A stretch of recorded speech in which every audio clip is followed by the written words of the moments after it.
So tonight we're stepping into the strange and fascinating world of Victorian manners. Believe me, the rules they lived by were so peculiar that your most uncomfortable social encounters today would seem effortless in comparison. And if you're finding these little journeys enjoyable, I'd be grateful if you considered liking or subscribing. I'm always curious to know where people are listening from, so leave a note with your city and the time of day.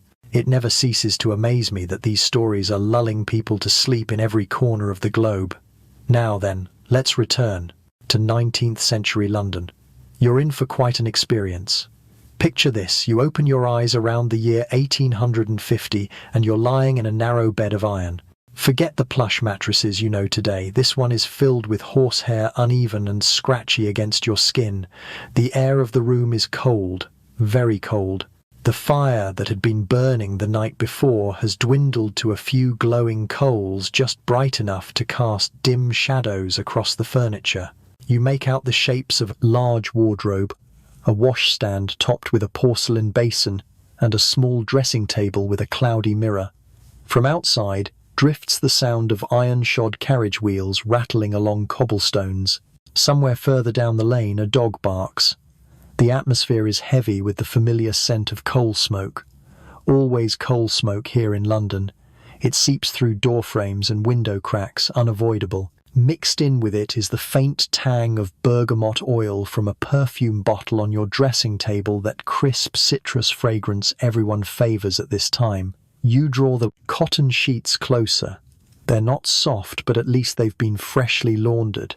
Your nightdress flannel and buttoned right to your throat covers every inch of you. The idea of showing even your neck or wrists while you sleep would be considered indecent. On the bedside table rests a small bell. You take it up and give it a gentle ring. Footsteps soon echo on the staircase. Your maid Mary appears at the door, already dressed for the day. "Good morning, miss," she says with a neat curtsy. "Shall I open the curtains?" She doesn't wait for your reply, but moves at once to the window, tugging back the thick velvet drapes. A faint grey daylight creeps in the glass, clouded with soot from the thousands of chimneys spewing smoke outside. "What shall you wear this morning?" Miss Mary asks, turning to the wardrobe and drawing back its door. Inside hang dresses, more elaborate one after the other. And this is where your lesson in Victorian etiquette really begins. Every detail, your clothes, your words, your posture, the timing of conversations, even the people you choose to acknowledge, is dictated by an unspoken code of rules. For Victorians, daily life was like playing a game at its most difficult setting. A single mistake could mean humiliation. Mary reminds you of your schedule: a visit to Mrs. Hartley at 11 o'clock, followed later by tea with your cousin Emily. These visits, known as morning calls, are your first introduction to the rigid customs. The name is misleading though, because they take place not in the morning but between 3 and 5 in the afternoon. Call them by any other name and people will think you've lost your senses. Each visit must last exactly 15 minutes. Not a moment less, not a moment longer. You'll need a pocket watch to keep time, for staying too long is considered a serious breach of manners. Dressing with Mary's help is an ordeal in itself. First comes the chemise, a simple cotton undergarment, then the corset. Ah yes, the corset. Mary wraps it firmly around your waist and draws the laces tighter at your request, since the ideal figure is one where a woman's waist can be spanned by 2 hands. "Yes," Miss Mary replies, pulling harder until breathing becomes difficult. Your ribs compress slightly, your lungs take in only half their capacity. But this, after all, is fashion. Next are the petticoats, one, then another, and then a third, each one adding weight and volume. After them comes the crinoline, a steel cage that flares your skirt outward like the frame of a lantern. Finally, the dress itself is placed over everything, with its fitted bodice and enormous skirt.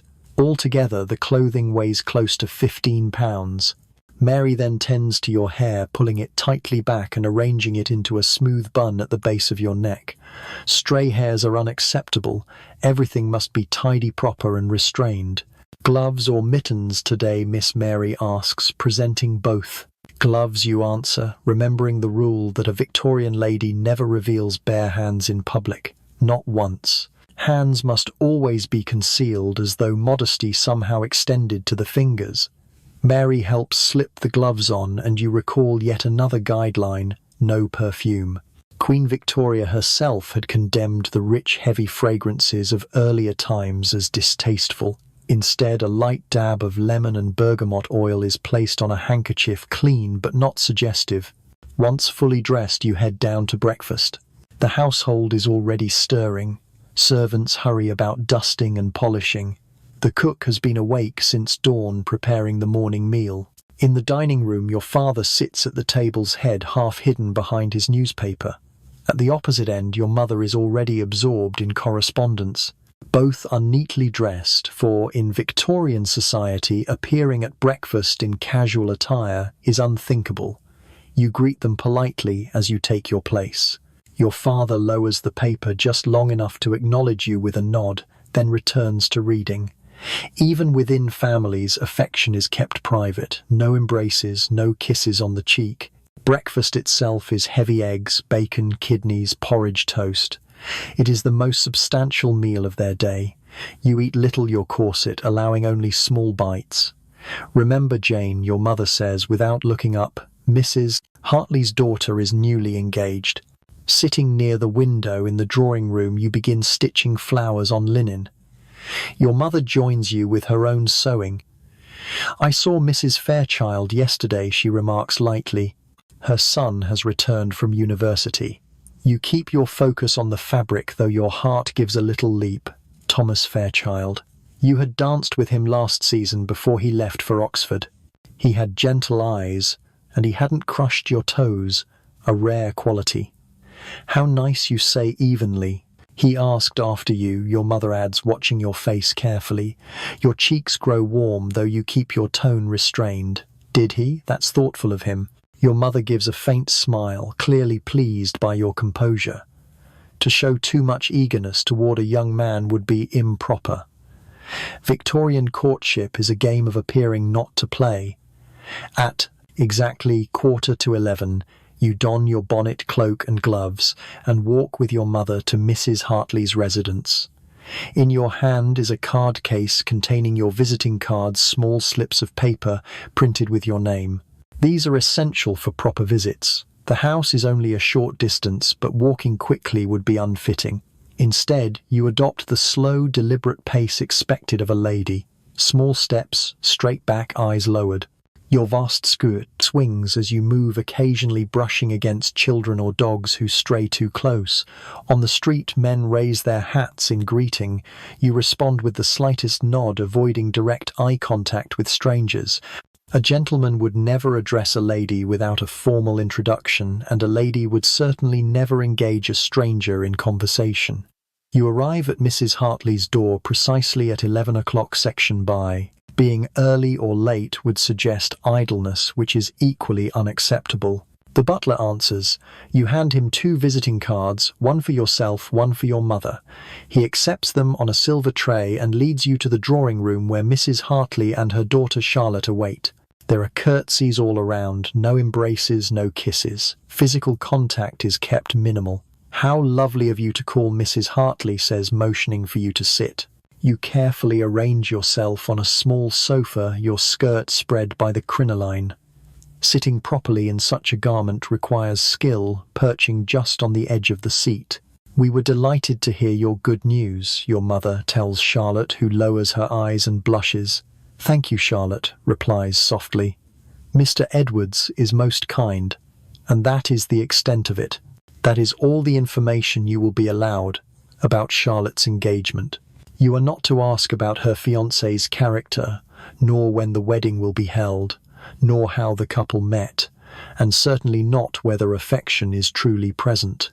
Such inquiries would be intrusive, and Victorians avoid intrusiveness at all costs. The conversation drifts instead to safe territory, the weather overcast but dry, the most recent sermons uplifting without being drawn out. A musical performance attended together, competent, yet never ostentatious. Every subject is framed in moderation. Strong emotions and blunt opinions are considered beneath refinement. After exactly 15 minutes have passed, your mother gives the slightest nod. That is the signal. You both rise. "It has been such a pleasure to see you," Mrs. Hartley says as she also gets to her feet. More curtsies, more polite words, and then you are back on the pavement outside. A successful morning call completed. "That went smoothly," your mother remarks as you return home. "Charlotte seemed in good health, didn't she?" "Very much so," you answer. Among Victorians, to say someone looks well is the highest compliment. Back at your own house, you take a modest luncheon before spending the afternoon with an improving book. Nothing too stirring or romantic, of course. Stories designed to move the heart are thought to be unwise for young ladies. At 4 o'clock, your cousin Emily arrives for tea. The ritual is like the earlier call, though somewhat more relaxed since she is family. Even so, your posture remains perfect, your tone, even the topics of conversation carefully chosen. Anything that might be labelled gossip is avoided. Once Emily departs, you have some spare hours before dinner. You sit at the piano and practice for precisely 1 hour. Enough to keep up appearances, but not so much that it would imply you aspire to perform professionally, which would be improper. Dinner begins at 7. It is only family tonight, no outside guests, which makes it less formal. Nevertheless, you change your attire once more. This dress is a little finer than your daytime gown, but does not approach the grandeur of full evening wear. Victorians alter clothing several times a day, each garment carefully chosen for the exact occasion. At the dinner table, talk remains polite but impersonal. Your father discusses business with your brother, while your mother mentions her charitable work. You listen closely and contribute only when addressed directly. After the meal, the family gathers in the drawing room. Your father and brother may retreat to the study for brandy and cigars, but for ladies, anything beyond sherry is unseemly and smoking is unthinkable. Instead, you sit at the piano again or return to your embroidery. By 10 o'clock, the day has ended. Mary assists you in undressing, removing each layer patiently. When the corset is finally unlaced, you feel as though your lungs can expand again. "Will you require anything else, miss?" she asks softly as she helps you into your nightdress. "No, thank you, Mary," you reply, easing into bed with a sigh of relief. She curtsies and departs, carrying the oil lamp away. The room slips into darkness, lit only by the faint glow from the banked fire in the grate. You lie in silence, reflecting on the countless rules that governed your day. The endless restraint is tiring, but in a way there is reassurance in knowing exactly what is demanded of you at every moment. As drowsiness overtakes you, you think of tomorrow when you must attend a formal dinner party, bringing with it a whole new set of customs. But that concern belongs to the morning. For now, the muted sounds of the city lull you toward dreams. Your final thought is of Thomas Fairchild with his gentle expression. In a world so full of constraint, even the smallest spark of connection seems to carry great weight.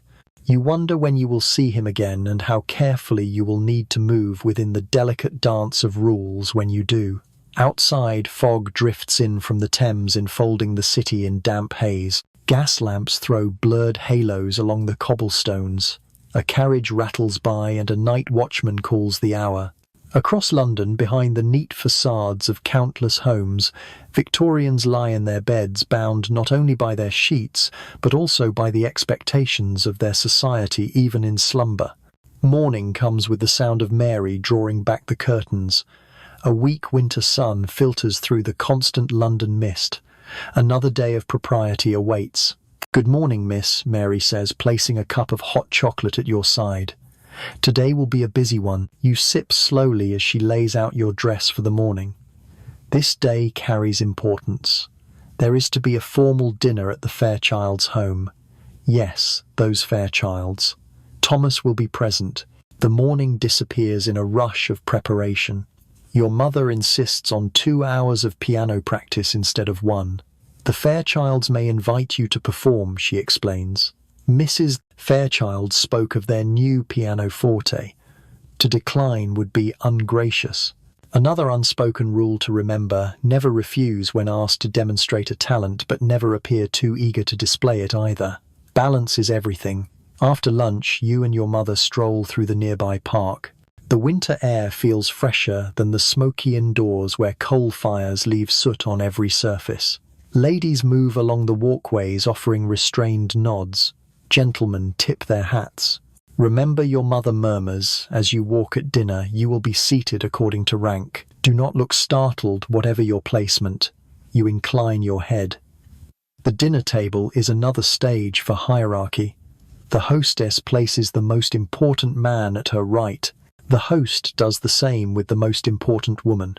Everyone else is arranged by degree of status, and to be seated far from the center is a silent but clear message about one's place. Back home, preparations for the evening accelerate. A grand dinner requires your very best. Mary draws a bath, adding drops of rose oil to the water. The room is cold despite the fire. You bathe, quickly stepping onto the chilled floor as you emerge. Dressing for such an occasion demands even more layers. Your corset is tightened more than usual, your crinoline widened. Tonight's gown is pale blue silk with lace trim.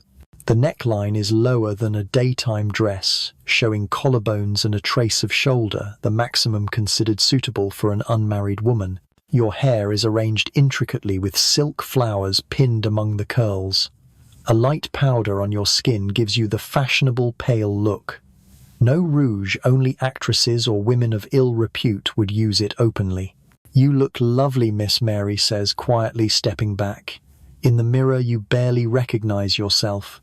The image is everything expected of a Victorian lady, composed, refined, elegant, the waist unnaturally narrow, the skirt extravagantly wide. Fashion means discomfort, but it must be endured. Your father arranges a carriage. Walking would spoil your appearance, and besides arriving in a carriage displays prosperity. The vehicle stops before a large townhouse on one of the city's most fashionable streets. Every window glows with light. A uniformed footman opens the door and helps you down. Inside, the air is warm, bright, with gas lamps, the newest modern convenience.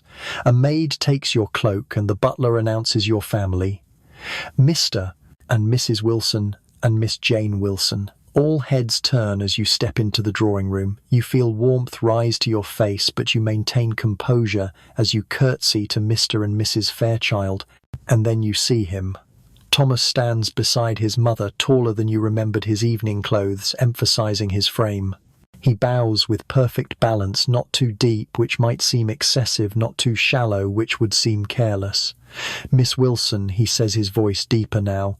How pleasant to see you again. Mr. Fairchild, you reply with measured tone. I trust Oxford treats you well. A brief smile touches his face. It does, thank you. Though London has charms Oxford cannot match. Is that flirting? It is difficult to know. Compliments here are wrapped so tightly in propriety, they are nearly hidden. More guests arrive, and the drawing room fills with the hum of conversation. Everyone remains standing, for sitting before dinner would signal impatience for food, which is thought vulgar. Across the room you notice Charlotte Hartley and her fiancé, Mr. Edwards. They stand at a careful distance from one another. No touches, no secret glances. To anyone glancing across the room, Charlotte and her fiancé might not even appear engaged. Once every guest has arrived, the butler announces that dinner is served. What follows is a carefully choreographed ritual of movement into the dining room. The host, Mr. Fairchild, offers his arm to the most distinguished woman present, while the most important gentleman escorts the hostess. The rest of the company falls in line according to rank, creating a formal procession. You are paired with a middle-aged man you do not recognize. Across the room you notice Thomas leading an elderly lady whose head is topped with an elaborate turban of folded fabric. The dining room itself dazzles, filled with candlelight that glitters on crystal and silver. The long table shines with polished flatware and fine porcelain. Every place is set with an overwhelming number of utensils, several forks, multiple spoons, more than one knife. Choosing the wrong piece could spell social disaster. Your place is midway down the table, not at the bottom, which reassures you, but not near the top either. Thomas sits across several seats away. In a Victorian dinner, you converse only with those on either side, never across. The man to your right turns and says, "I believe you are acquainted with my nephew, Miss Wilson." Charles Pembroke. I think you danced with him at Lady Hamilton's ball last season. You search your memory. Yes, there had been a Mr. Pembroke who had stepped on your feet more than once and spoken only of his horse. Yes, I recall you reply with a polite smile. Mr. Pembroke is quite the dancer. A small untruth, but one offered for the sake of civility. The meal proceeds in courses: soup, fish, meat, game, sweets, each requiring its own ritual and designated utensil. You eat in tiny bites, chewing silently. A lady must never appear to eat with appetite, no matter her hunger. Conversation flows in predictable channels, always careful, never contentious. Politics, religion, money, or personal matters are absent. Instead, the subjects are recent plays, art exhibitions at the Royal Academy, the weather, or travels to suitably respectable destinations such as France or Italy. At one point you catch Thomas watching you. The moment your eyes meet, he looks away. In this setting of rigid decorum, even a fleeting glance carries meaning. After the final course, a distinct ritual divides the sexes. Mrs. Fairchild exchanges a look with the most senior woman at the table and rises. That is the signal. All the ladies stand and withdraw to the drawing room, leaving the men behind to enjoy port and cigars. This custom fulfills several purposes. It permits men to talk about business or politics, gives women the chance to use the chamber pot if needed, a necessity given their cumbersome skirts, and upholds the belief that ladies should be shielded from smoke and strong drink. In the drawing room, the women arrange themselves in small conversational circles. Mrs. Fairchild makes a point of seating Charlotte beside her fiancé's mother, a clear gesture of approval for the match. "Will you favour us with a piece, Miss Wilson?" Mrs. Fairchild asks, nodding toward the pianoforte. Here comes the inevitable request. "You cannot refuse, but you also must not appear eager." "If you wish it, Mrs. Fairchild," you reply modestly, "though I am sure others play with more skill." "Nonsense," she answers. "We have heard of your talent." You move to the instrument, maneuvering your wide skirt onto the narrow bench. You choose Mozart, a sonata difficult enough to show your competence, yet not so flashy as to appear self-indulgent. Your back is straight, your expression serene. No frowning, no swaying, no excessive display of feeling. That would be deemed unrefined. When you finish, there is polite applause. You incline your head slightly, acknowledging it without flourish, and return to your seat. Though your hands tremble faintly, no one notices. A lady must never reveal nerves. About half an hour later, the men rejoin the women. The scent of cigars clings to their coats, and the flush of port is visible on their faces. Older men take chairs by the fire. The younger move easily about the room. Thomas, after exchanging words with others to avoid looking too eager, makes his way toward you. "I was much impressed by your playing, Miss Wilson," he says when he reaches you. "That was Mozart, was it not?" "Yes, his C major sonata," you confirm. "You performed with feeling," he adds quickly, "but always with proper restraint." You allow a small smile. "Thank you, Mr. Fairchild. I understand you study the classics at Oxford." And with that, a kind of Victorian courtship begins, a conversation on seemingly impersonal subjects where true interest is hidden beneath layers of careful phrasing. You speak of books, but not romantic ones. Music, but not with passion. Art, but never anything too experimental. All the while you are measuring one another. Is he thoughtful? Is she accomplished? Could your temperaments align across the room? Mrs. Fairchild observes with quiet satisfaction. Mothers often direct the course of such matches, and her intentions tonight are plain. Nearly half an hour passes, though it feels like mere minutes before Thomas excuses himself. "I ought to speak with Miss Hartley and extend my good wishes on her engagement," he says. "Of course," you reply, evenly concealing any disappointment. "It has been a pleasure, Mr. Fairchild." "The pleasure is mine," he responds with a small bow before moving away. At once your mother appears at your side. "He seems rather attentive," she murmurs. "Does he?" you answer with studied neutrality, pretending indifference. "Your mother is not deceived," cautioned Jane. "Nothing drives a potential suitor away faster than eagerness." The rest of the evening passes with music cards and endless conversation. Guests circulate constantly so that no one is left out. Maintaining the appearance of harmony is essential. At exactly 11 o'clock, the first guests begin to leave, signaling the proper time for others to depart. Even the ending of a party follows its rules. Your father catches your mother's eye and she nods slightly. It is time to go. You take leave of the hosts, offering thanks for their hospitality. Thomas happens to be near and bows once more. "Until we meet again, Miss Wilson," he says softly. "Good evening, Mr. Fairchild," you reply in a tone that betrays nothing of your feelings. Outside, the carriage is ready. Settling into your seat, you let out a quiet sigh. The night has gone well. No errors, no embarrassment, and Thomas seemed genuinely interested. "A fine evening," your father declares as the carriage moves off. "Praise indeed." "Quite so," your mother agrees. "Mrs. Fairchild mentioned they will host a musical evening next week. We should expect an invitation." Your heart quickens. Another chance to see Thomas. Once home, Mary helps you undress, carefully folding your gown and storing your jewelry. She removes the pins from your hair, which falls in waves down your back. "Did you have a pleasant time, miss?" she asks as she brushes your hair. "It was agreeable," you reply calmly, even with her. Servants notice everything and talk among themselves. Any hint of excitement might find its way to the Fairchild household through whispered channels. When Mary departs, you sit at your dressing table, gazing into the mirror at your composed reflection. Inside, your thoughts race.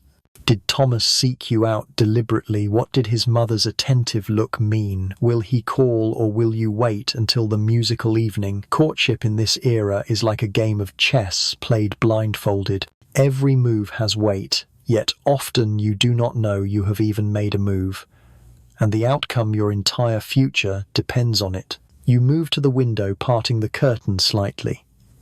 Outside, the fog hangs thick over the city. Gas lamps glow faintly through the mist. A lone cab passes, wheels echoing on the stones. Somewhere in the darkness, Thomas may be thinking of you as well. Yet in this world of control and restraint, it is impossible to know. All you can do is wait for the next meeting and prepare to master its rules. That next meeting comes sooner than expected, the very next day. You are seated in the front parlour, absent-mindedly turning the pages of a suitably serious book on botany, when Mary appears at the doorway. "Mr. Thomas Fairchild is here, miss," she announces. "He wishes to know if you and your mother are receiving callers." Your heart gives a sudden leap, but your expression remains composed. "Please inform him that we are Mary, and let my mother know as well." A proper Victorian young woman is never left alone with a gentleman visitor. Her mother must be present at all times. Even stepping out of the room briefly would be a breach of propriety. Mary curtsies and slips away. You have scarcely half a minute to prepare. You glance into the mirror above the fireplace, smoothing your hair. Your posture straightens. You lift your book again, arranging yourself to appear naturally occupied when he enters. The door opens, and there he is, Thomas, looking even more striking in the clear light of day. His formal morning coat fits perfectly, his cravat is tied with precision, and his boots gleam. He holds his hat and gloves in one hand. As expected, he has removed the hat upon entering, but keeps the gloves until he sits. "Miss Wilson," he says with a bow, "I trust I find you well today." "Quite well, thank you, Mr. Fairchild," you answer politely, laying aside your book and motioning to a chair. "Please sit. My mother will join us shortly." He lowers himself into the chair, finally removing his gloves and tucking them neatly into his hat. This, in Victorian terms, is a small gesture of comfort. "I greatly enjoyed the evening at your home," he says. "As did I," you reply with measured warmth. "My mother especially admired your musical performance." Before more can be said, your mother enters. Thomas rises at once. A gentleman must always stand when a lady appears. "Mr. Fairchild," your mother greets him with a smile. "What a pleasant surprise." He bows once more. "Mrs. Wilson, I hope my call is not ill-timed." "Not at all," your mother assures him, taking her place on the sofa beside you. Now, the real performance begins.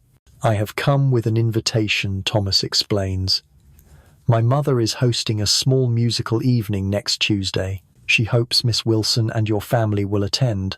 And there is the true reason for his visit, not merely to see you, but to deliver his mother's message.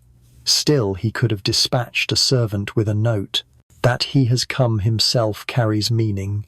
How thoughtful, your mother replies graciously. We would be delighted. Excellent, Thomas says, his eyes glancing toward you briefly. My mother also wished me to ask if Miss Wilson would consider performing. Your Mozart was greatly admired. At last the purpose becomes clear. Mrs. Fairchild intends to display your accomplishments before her circle. It is an unspoken assessment of your suitability as a future daughter-in-law. I should be pleased to play, you answer demurely, though surely she has invited other more skilled musicians. Thomas shakes his head. None that I know of. Your playing will be the highlight. For him to compliment you so directly borders on impropriety. Your mother quickly smooths the moment. My daughter practices diligently, Mr. Fairchild. We are grateful for the chance to share the results of her effort. The rest of the call passes with conversation of the usual kind, mutual acquaintances, upcoming events. Thomas directs most of his remarks toward your mother, only occasionally addressing you exactly as custom requires. After precisely 15 minutes, the proper length of a morning visit, he rises. I have already taken too much of your time, Mrs. Wilson. Miss Wilson, I shall convey your acceptance to my mother. She will be most gratified. Your mother rings for Mary, who escorts him out. He bows to you both, his eyes resting on you for a moment longer than courtesy demands. When the door closes, your mother turns with satisfaction. Well, she says softly, it appears the Fairchilds are showing interest. You try to appear merely politely pleased. Mrs. Fairchild is most kind to include us. Your mother gives you a knowing look. It was not Mrs. Fairchild who just called, was it? Before you can answer, the bell rings again. Mary soon returns. Miss Charlotte Hartley and Mrs. Hartley, she announces. The rhythm of the morning call continues. Charlotte enters with her mother, both dressed in the very latest fashion. Charlotte glows. Engagement plainly suits her. After the initial courtesies, Charlotte leans forward, eyes bright. Have you heard about Mrs. Pembroke? She whispers. Your mother raises a brow. What of her? Mrs. Hartley shakes her head with disapproval. She was seen riding in the park with Mr. Foster, alone. This is scandal indeed. Mrs. Pembroke is married Mr. Foster, an unmarried man with a reputation for flirtation. To be in a carriage alone together is nearly to proclaim an affair. Perhaps a servant was with them, your mother suggests, ever charitable. Mrs. Hartley frowns. My cousin's wife saw them, alone. And so reputations unravel. A single indiscretion, a handful of tongues wagging, and a woman may become a social outcast. Men face far less censure. Mr. Foster may endure a few raised eyebrows at his club, but nothing more. The double standard is unmistakable. Conversation shifts to Charlotte's wedding progressing smoothly. She will marry in 3 months. Her trousseau is being prepared. The wedding breakfast will be held at the Hartley home. Watching Charlotte's happiness, you feel not jealousy, but a flicker of anticipation. Might this soon be your path with Thomas Fairchild? Or are you reading too much into one polite visit? After the Hartleys depart, you have but an hour before your next obligation, a charity meeting at the vicarage. Women of standing are expected to devote energy to benevolent causes. Organizing relief for the poor and sick is considered an appropriate use of time. The meeting proves dull but necessary. A dozen ladies sit together discussing blankets for the needy soup kitchens and clothing drives. The vicar's wife records decisions assigning tasks. You volunteer to collect garments from several households, a worthy duty that doubles as an excuse for further calls. On the way home, you walk with 2 acquaintances, Emma Parker and Sarah. Talk, as always, turns to engagements and suitors. Have you heard Thomas Fairchild is back from Oxford? Emma asks far too casually. Yes, I believe so, you say evenly, though your chest tightens. Emma has long shown interest in him. My mother says Mrs. Fairchild is giving a musical evening, she continues. We are invited. Will you be there? Yes, we have also received an invitation, you reply, omitting that Thomas himself delivered it. Emma's smile stiffens. How charming. Perhaps you will play. You are so very accomplished, Mrs. Fairchild has indeed asked me, you admit. Sarah interjects. Thomas has always enjoyed music. I remember him turning pages for a pianist at the Johnsons' ball. The implication is clear, both girls view him as a potential match. The contest for eligible men is fierce in London, especially for one as handsome and well-placed as Thomas. By the time you reach home, you are weary from maintaining composure. The constant watchfulness demanded by Victorian society is exhausting. Every word, every glance must be calculated. You have just enough time to change before dinner. Another gown, another hairstyle before joining your family at table. Tonight it is only your parents, your brother James, and yourself. James is animated. He has spent the day at his club with other young men of his class. The freedoms available to him, sport, politics, business travel, are things you cannot imagine enjoying. I saw Thomas Fairchild at the club, James remarks as he cuts into his beef. You lower your eyes, focusing on your plate. Did you, your father says. The Fairchilds are an excellent family, old wealth, fine reputation. Thomas mentioned calling here, James adds, looking at you. To deliver an invitation for his mother's musical gathering. Yes, he came this morning, your mother confirms. A most proper young man. James grins. He asked several questions about you, Jane. You glance up despite yourself. Did he? He wished to know if you enjoy riding, what books you favour, whether you take interest in art. The significance is unmistakable. He is seeking to know you better, gauging compatibility. In modern terms, it is the equivalent of studying a profile. Your mother frowns at James to silence him, but you can see she is pleased. A match with the Fairchilds would be advantageous. Thomas, as eldest son, will inherit his father's banking business and fortune, and what is more, he seems genuinely kind, a quality not every Victorian bride can expect. After dinner you retire with your mother to the drawing room, while James and your father enjoy their port and cigars in the study. Another quiet evening of embroidery and gentle talk.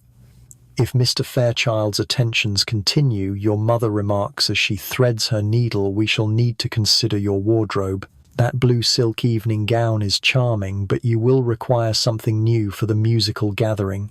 This is her discreet way of giving approval.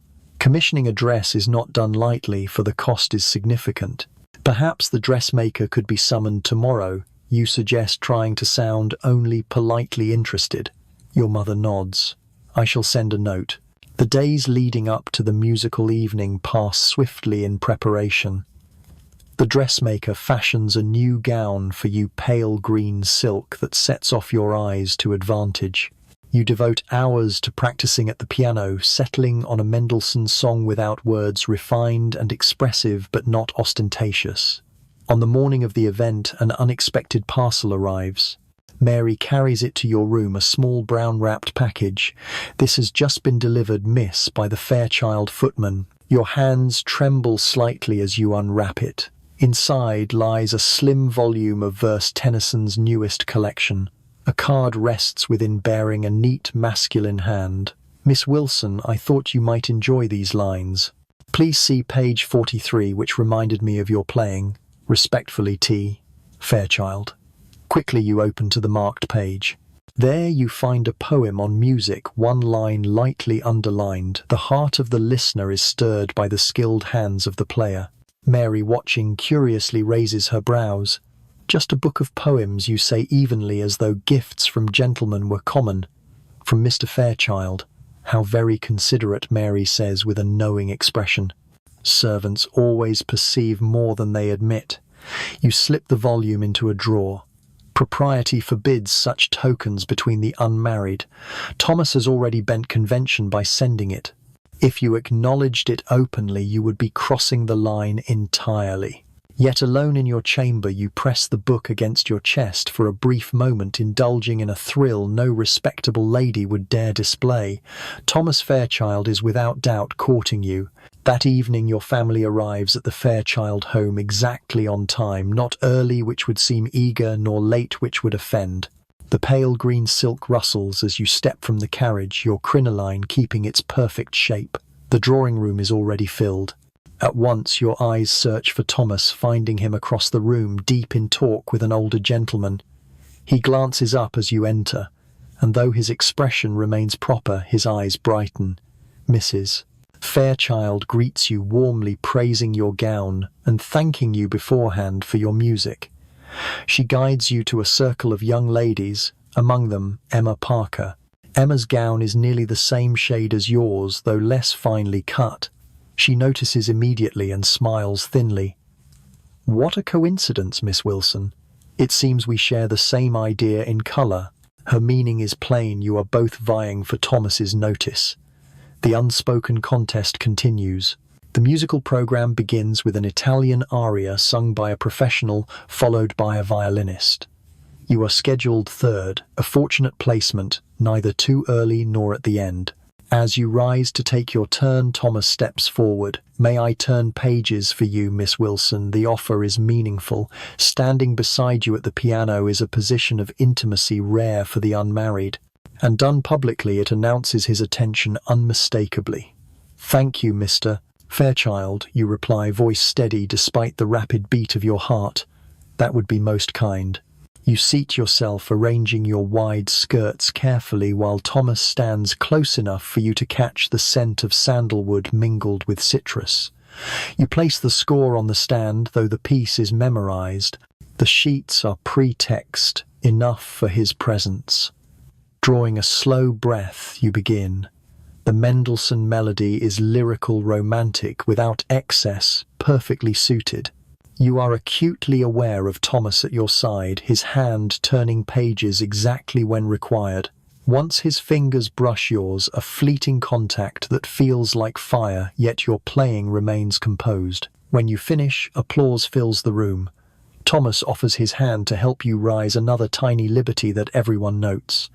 "Exquisite," he murmurs as you return to your seat. "Thank you for your assistance," you whisper. Mrs. Fairchild beams, Mr. Fairchild Sr. nods approvingly, and Emma Parker looks positively sour. The ritual continues, step by careful step. Refreshments follow. Thomas brings you a glass of punch, managing it with subtlety so as not to appear too forward. He moves on quickly, not lingering, but the gesture itself speaks volumes. Later you observe his father conversing with yours near the hearth, their tones grave. Business perhaps, but your mother leans close and whispers. Your father is most impressed with the Fairchild banking concerns. He may invest. Her tone suggests something more. Victorians value practicality. If two families are to be joined in marriage, why not in commerce as well? As the evening winds down, guests begin departing. Cloaks and gloves are collected, farewells made. While you wait for your carriage, Thomas approaches. "Miss Wilson," he says formally, "would you allow me to call upon you tomorrow afternoon? There is an exhibition at the Royal Academy I believe you might enjoy, naturally with your parents' consent." He glances at your father. This is unmistakable, a direct request to court. Your father, clearly pleased, inclines his head. "We should be glad to receive you, Mr. Fairchild. 2 o'clock perhaps." "Perfect, Sir Thomas," replies. He turns back to you. "Until tomorrow, Miss Wilson." "Until tomorrow, Mr. Fairchild," you answer, with studied calm. Outside, the carriage is waiting. Thomas offers his hand to help you up, one last fleeting touch before you part. As the horses draw you away, you glimpse him still standing in the doorway, watching. In the glow of the gaslight, his expression is warmer, more open than decorum usually allows. Your mother squeezes your hand in the dim interior. No words are necessary. The courtship has formally begun. Tomorrow Thomas will call, and you will visit the exhibition with your mother in attendance. It is the first true step toward what could become engagement, and beyond that, marriage. For now, you hold fast to the memory of his hand in yours, his eyes meeting yours across the piano, the secret book of poetry hidden in your drawer. In this constricted society, such tiny gestures carry all the weight of grand declarations. London passes by outside, the gas lamps glowing through the fog. A clock strikes midnight. Another day of rules and restraint is ending, but tomorrow promises more challenges, more possibilities with Thomas Fairchild. The next morning dawns bright and uncommonly clear, as though even the weather gives blessing. You rise earlier than usual, too restless to remain in bed, though you must hide any sign of eagerness. Mary dresses you in a walking costume appropriate for the occasion, a burgundy wool day dress with matching pelisse and bonnet. Smart without ostentation, precisely suited for a young lady of standing, accompanied by a gentleman caller. "You look quite handsome, if I may say so," Miss Mary comments, as she secures the bonnet. "Thank you, Mary," you reply, studying your reflection. "The rich burgundy flatters your complexion. You can only hope Thomas will approve." Downstairs, you find your mother already seated in the drawing room, dressed and composed for her role as chaperone. In Victorian society, a courtship is never private. A young woman and her suitor are never permitted to be alone until after marriage, should it come to that. Remember, your mother advises as you wait for Thomas's arrival. A young lady must not appear eager. Mr. Fairchild should feel he is earning your favour, not that it is freely given. You nod, though inwardly you find the constant restraint exhausting. So much of this ritual requires hiding genuine feelings, pretending not to care when you do. Yet the rules are not optional. To protect your reputation and secure a good match, they must be followed. At precisely 2 o'clock, the bell rings.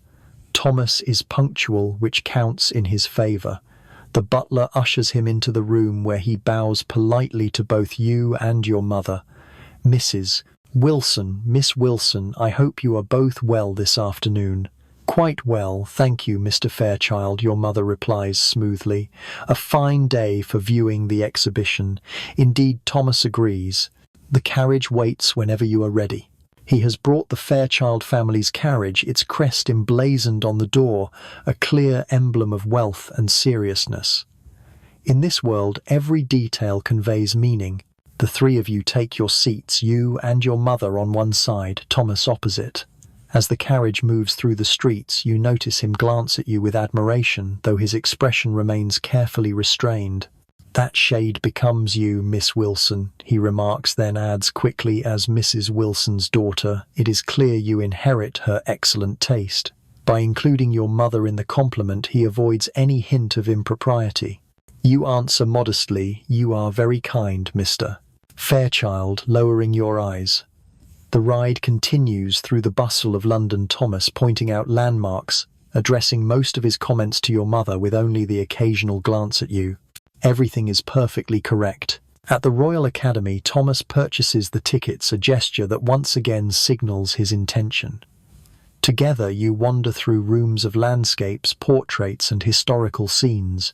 The galleries are filled with familiar faces from your social circle. "Miss Wilson, Mrs. Wilson," a voice calls. You turn to find Emma Parker arriving with her mother. "Of course, Emma would be here." Thomas bows politely. "Miss Parker, Mrs. Parker, what a pleasure." Emma quickly positions herself at his side. "Don't you think the artist has captured the light beautifully, Mr. Fairchild?" she asks, gesturing to a painting. "It reminds me of my aunt's estate in the Lake District. You really must visit. The scenery is spectacular." It is a bold move, practically an invitation to connect with her family. You remain outwardly serene, though inwardly you sigh at her obvious attempt. Thomas handles it gracefully. "I am sure the Lake District is delightful, Miss Parker. At present, however, I am occupied in London. Miss Wilson and I were just admiring this portrait. The brushwork is remarkable." With polite smoothness, he guides you and your mother away, leaving Emma faintly discomposed. Score 1 for Thomas's tact. As you continue through the exhibition, other acquaintances greet you. Each encounter follows the same pattern: formal courtesies, polite observations, and quick glances at you and Thomas. The message is clear to everyone. Thomas Fairchild is openly signalling interest. By tomorrow, all of society will know. After an hour, Thomas suggests a pause in the tea room. He finds a table, orders tea and small cakes for the three of you. "I hope the exhibition has pleased you, Miss Wilson," he says as you wait. "Very much, Mr. Fairchild," you reply. "Mr. Turner's new works are particularly fine." "I thought they might appeal to you," he says, and for a moment genuine warmth flickers beneath his careful exterior. "Your brother mentioned that you paint merely as an amateur," you answer. A young lady may enjoy art but never with professional ambition. I should like to see your work one day, Thomas says, then glances at your mother. With your permission, of course, Mrs. Wilson. Your mother nods. Jane has several watercolours in the drawing room. Perhaps on your next visit. This is no small step. Your mother has now openly invited him to call again. The tea arrives. As you sip, you notice a man at a nearby table watching too intently. He is middle-aged, dressed expensively, his eyes calculating. Something about him unsettles you. Thomas notices your unease. Is something troubling you, Miss Wilson? You lower your voice. That gentleman seems to be watching us closely. Thomas casts a discreet glance and his expression hardens. Ah, Lord Barrington. Pay him no mind. But your mother has also seen him. Lord Barrington, she murmurs. I had not heard he had returned to London society. There is something in her voice that suggests more lies beneath. Do you know him, mother? You ask. Your mother and Thomas exchange a look. Lord Barrington is known for a certain reputation, your mother says carefully, particularly where young women are concerned. Thomas clears his throat. Perhaps we should view the collection of miniatures in the next gallery. As you rise, Lord Barrington stands and approaches. Thomas subtly steps half a pace in front of you, a protective gesture. Fairchild Lord Barrington greets him with a bow. Mrs. Wilson. And this must be the charming Miss Wilson I have heard of. His gaze lingers in a way that makes your skin prickle. Thomas's voice is courteous but cool. Lord Barrington, I had not realised you were back in London. I have just returned from the continent, he replies, his eyes still fixed on you. Paris is diverting, but London's young ladies are incomparable. Perhaps Miss Wilson would honour me with an introduction.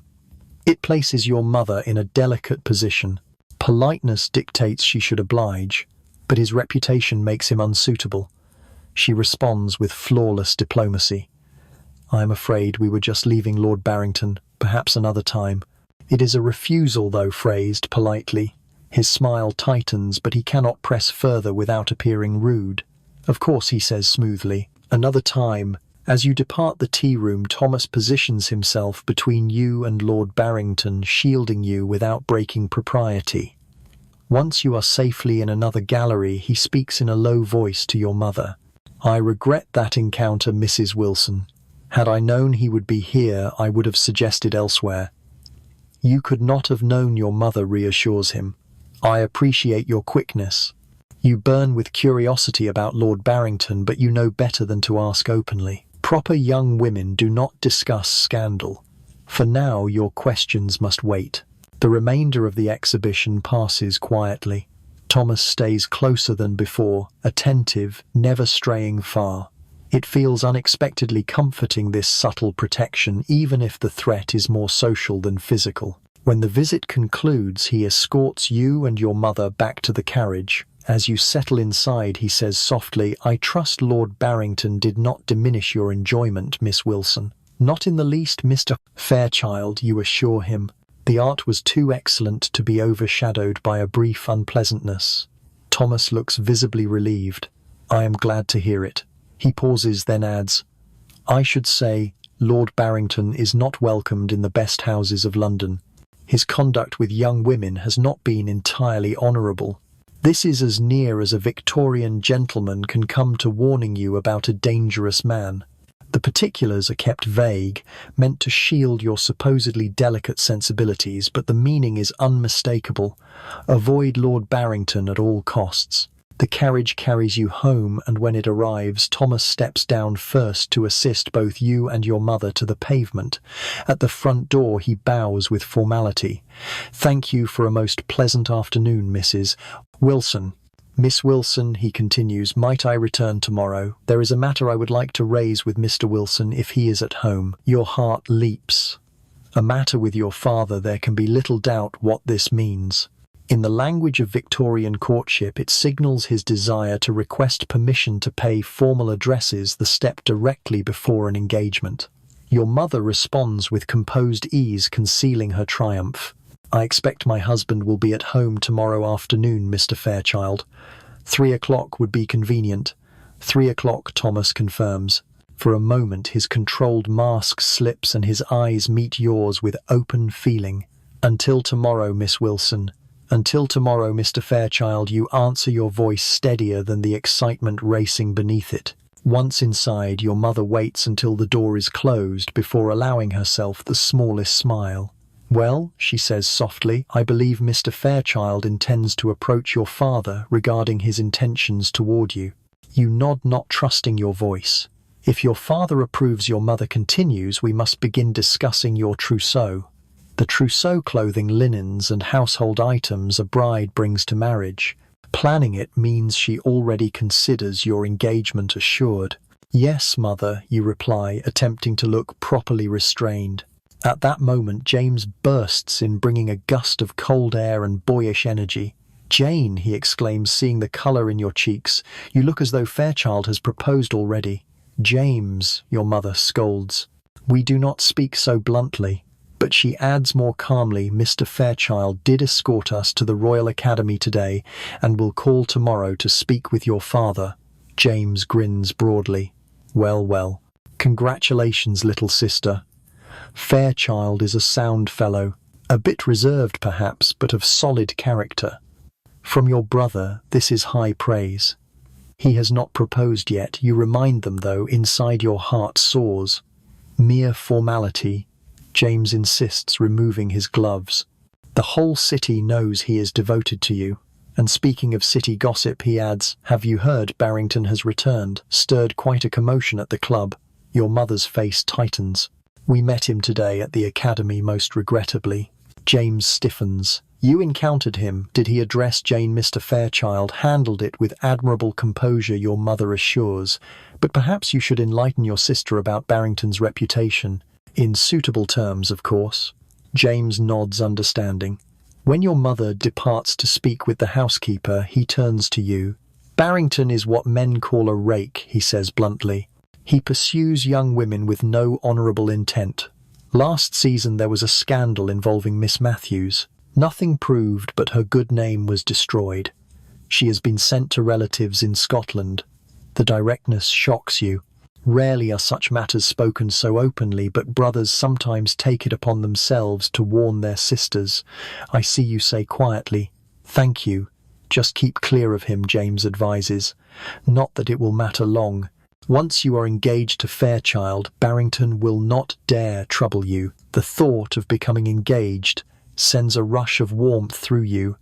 Only a few weeks ago you were simply one among many young women in London society. Now you stand on the brink of a proposal from one of the city's most eligible men.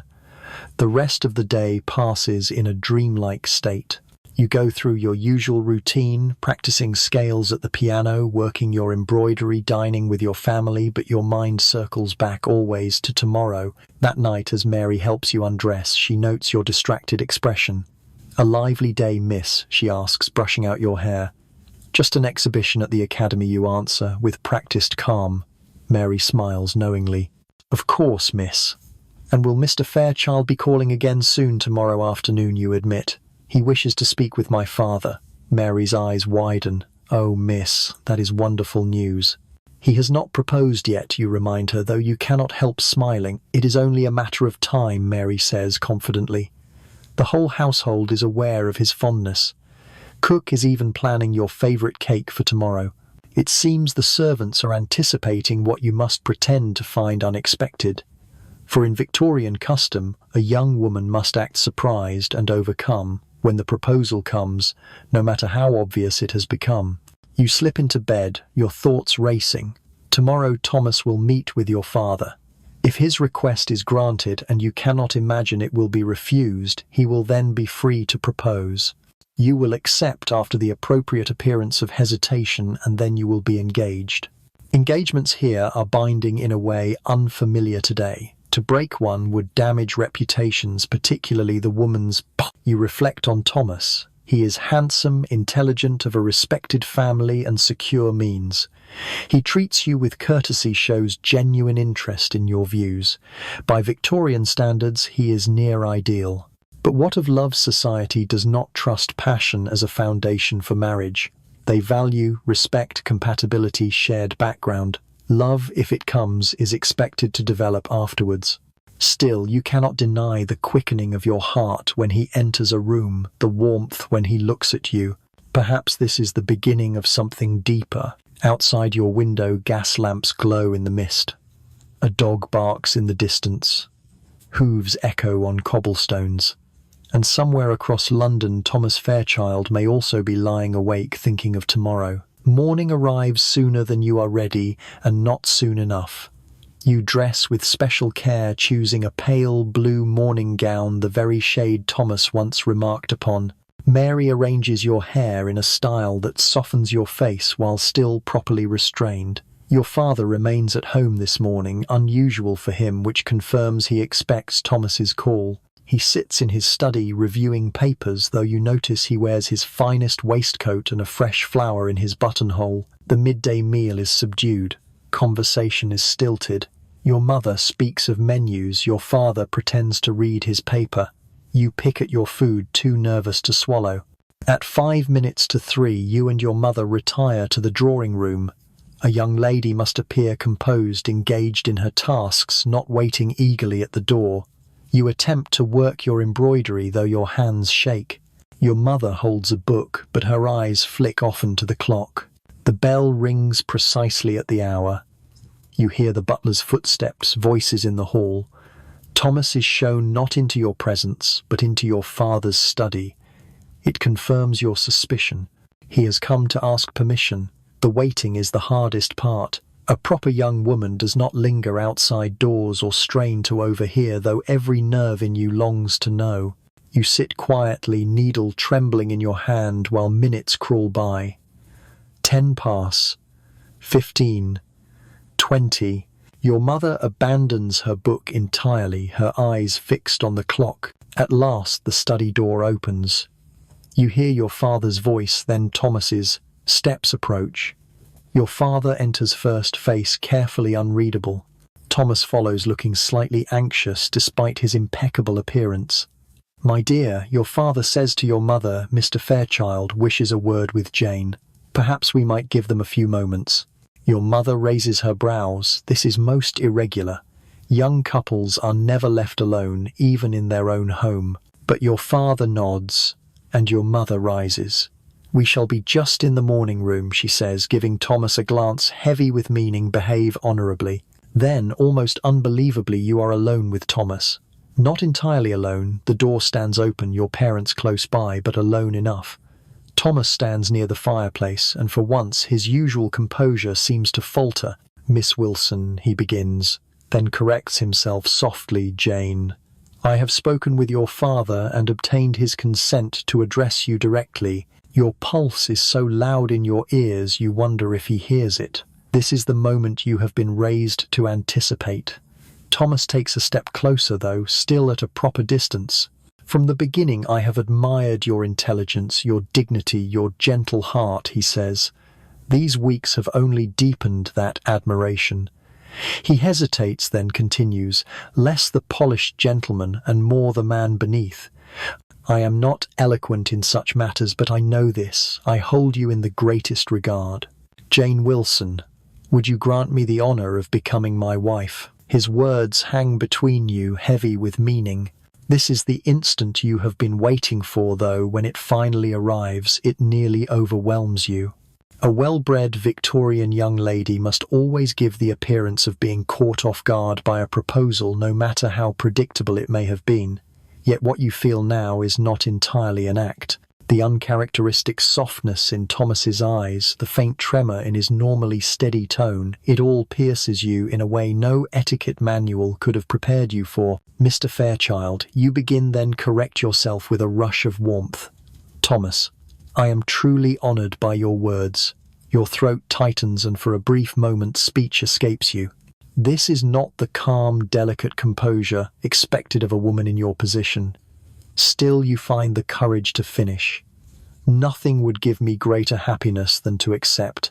The change in his expression is almost startling. The carefully cultivated mask of reserve that he wears in public crumbles, replaced by a joy so vivid it steals your breath. For an instant you see not the polished gentleman of society, but the earnest man behind him.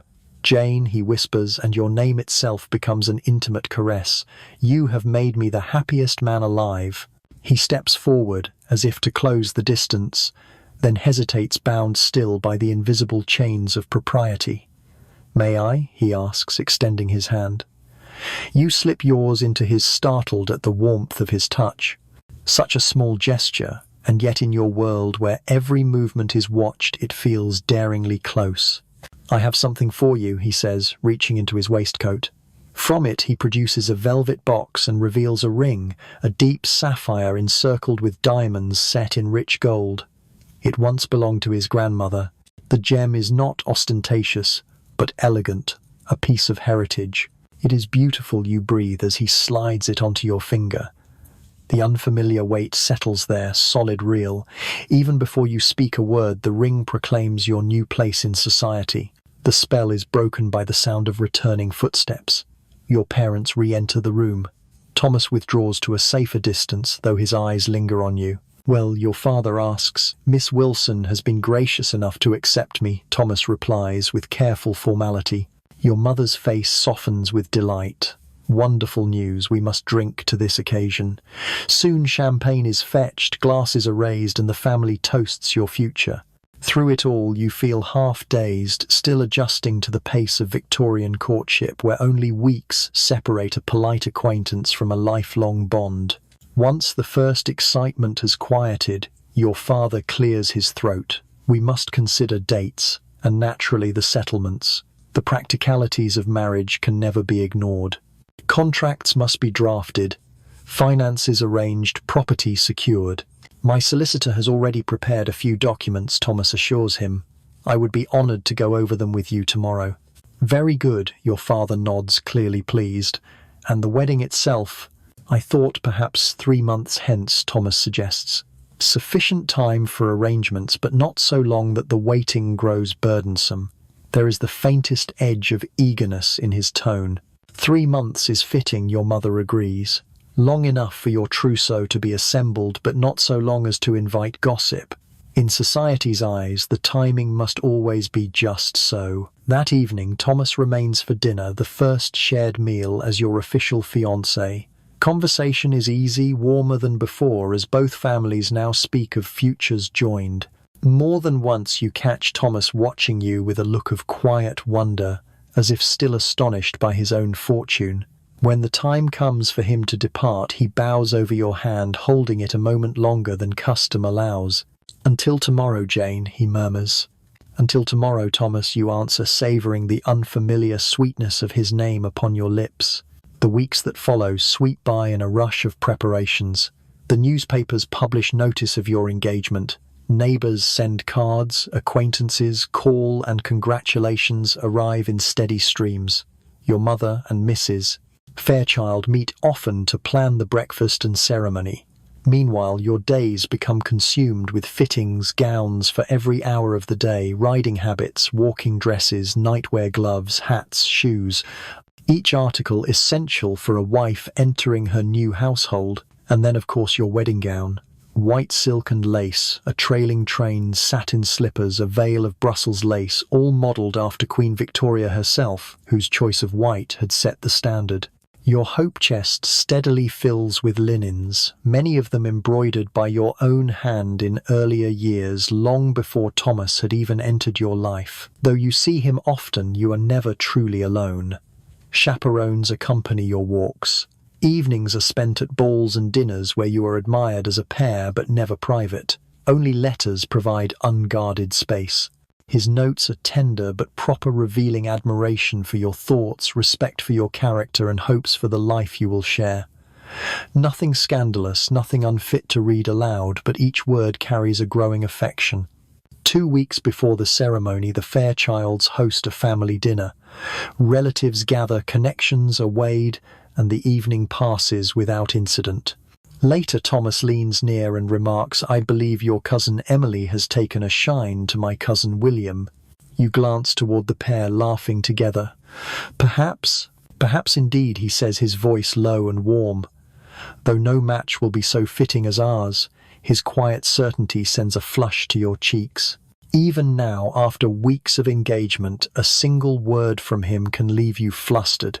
A proper Victorian lady was not supposed to let her feelings show so openly, yet Thomas looked more delighted than shocked at the flush on your cheeks. The final week before the ceremony passed in a whirl of hurried tasks. Gifts from friends and relatives filled the drawing room, polished silver trays, crystal decanters, porcelain dinner sets, carved mantel clocks and delicate vases. Visitors arrived steadily to view the collection, offering congratulations once more. On the eve of your marriage, your mother came to your chamber as Mary smoothed your hair for what would be the last time in the home of your childhood. Tomorrow you would leave it behind for the Fairchild townhouse where an entirely new household awaited you. I wish to speak with you, your mother said quietly, asking Mary to withdraw. About tomorrow evening. So this was it, the Victorian version of a conversation few mothers had the courage to attempt. Girls were expected to arrive at their wedding nights unknowing, innocent to the point of ignorance. Yet your mother, more forward-thinking than many of her peers, believed you deserved at least some guidance. Marriage, she began with careful formality, brings certain physical intimacies. It is a wife's duty to yield to her husband's needs. At first it may be uncomfortable. Still, a lady bears such things with composure. The words were not reassuring, though they reflected the common understanding of the time. Women were not expected to desire closeness, only to endure it for the sake of children. Your mother went on, the greater importance lies in keeping a harmonious home. See to Thomas's comfort. Never oppose him before others. Your role is to make the household a place of calm, where he may rest after the demands of business. Her counsel echoed the Victorian ideal of separate spheres, men in the world of commerce and politics, women in the realm of home and family. Yet she ended with warmth. I believe you and Thomas shall have much happiness. He strikes me as a kind man, and it is plain that he cherishes you. You pressed her hand in gratitude. Thank you, mother. I think we will be happy too. That night, you barely slept, your thoughts circling endlessly around the change ahead. No longer Miss Jane Wilson, but soon Mrs. Thomas Fairchild. The morning of your wedding broke bright and clear. The service was to be held at 11 o'clock in St. George's, Hanover Square, the fashionable setting for society vows. Dressing was a ritual in itself. Fine undergarments from your trousseau, the gleaming white gown with its fitted bodice and sweeping skirt, the lace veil set carefully upon your coiffured hair. You look beautiful, Miss Mary, said, tears shining in her eyes. Beg pardon, but you do. You smiled, touched by her loyalty. Thank you, Mary. I shall miss you. She reminded you that Mrs. Fairchild had already arranged for a more experienced maid to serve you in your new life, one more quiet sign of the transformation awaiting you. The carriage ride to the church seemed both endless and fleeting. Your father, splendid in formal attire, offered his arm as you descended. Inside, flowers filled the air with fragrant silks and satins whispered as guests rose. At the altar, Thomas stood waiting, his expression filled with such open admiration that your steps nearly faltered. No one had ever looked at you in quite that way. The service was solemn, traditional. You pledged to love, honor, and obey. Thomas placed a plain gold band beside your sapphire ring. The vicar declared you man and wife. He was permitted to lift your veil and press a decorous kiss to your cheek the first time his lips had touched your skin. Just like that, you had become Mrs. Fairchild. The wedding breakfast was refined but not ostentatious. Champagne sparkled delicacies were past speeches delivered. Your parents had been generous without lapsing into vulgar display. You sat beside Thomas at the high table, still light-headed from the rush of the morning. He leaned close during a pause in the noise. Are you happy, Jane? Yes. Very happy, you answered honestly. For though propriety had shaped every moment of your courtship, you had come to feel real affection, perhaps even love for this man. When the festivities ended, you changed into a smart travelling suit.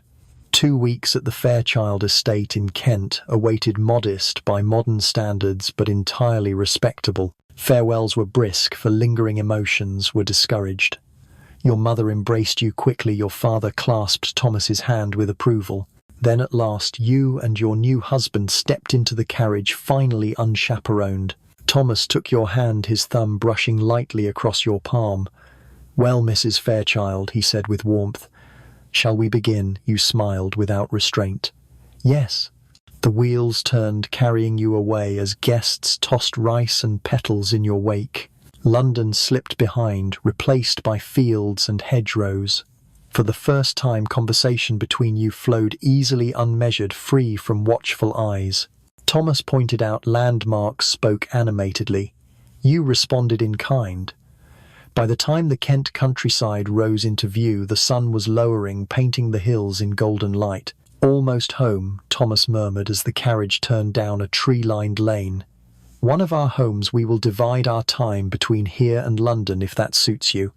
Gratitude welled in you at his regard for your opinion. Many husbands of the age would simply decree, not consult.